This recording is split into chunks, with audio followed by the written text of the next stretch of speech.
When you're replacing a bath fan, you're probably going to spend 70 to 80% of your time getting the old one out. They don't magically fall out of the ceiling. Sometimes they do, but a lot of times you got to wrestle these things out of there, and the new ones don't just pop in. You got your challenges. Some are easier than others, but for the most part, you want to get the old one out before you even purchase the new one. At least I would save you a couple trips to the store if the fan you got is not going to work out. But this one's pretty old, needs replaced, so we're going to concentrate on not installing the new fan, but just getting the old one out. I can show you what kind of things you can run into when doing this. So most of these older fans excuse me, they have clips on one side and probably a screw or another tab on the other side. There's the clips on that side. So there is a little set screw or little Phillips screw on this side holding it up. So if it has a screw, just pull it out. If not, undo the tab, and that thing should swing down and pull out relatively easily. You can see the box. This thing's pretty rusted. So expose the wires and locate which way the exhaust and everything's going, so you kind of orient yourself. And when you buy a new one, you're going to have to get one that is going to be pointing the right way, because sometimes you don't have a lot of slack in your wire either. So I got a ceiling joist here, runs across, that it's attached to, I believe. Sometimes it can have arms if you got trusses.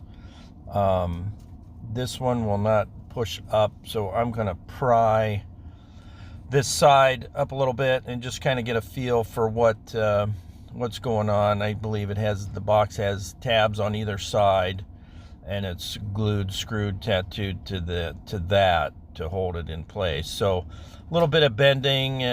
Try to stay away from the drywall. I'm just concentrating on bending it out of the way so I can see. Sometimes those will let go depending on what it's fastened with.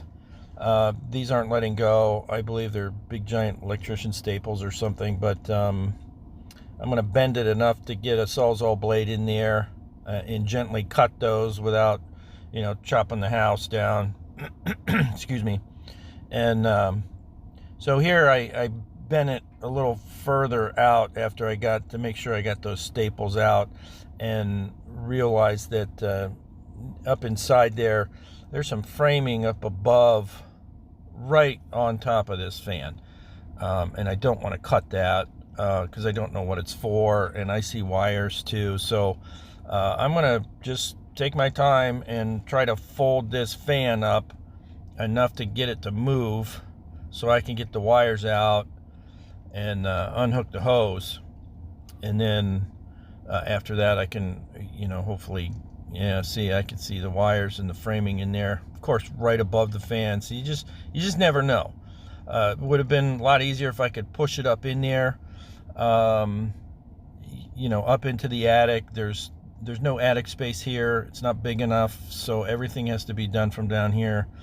You can see, right on top of the fan. That's always great. So I'm not going to cut it.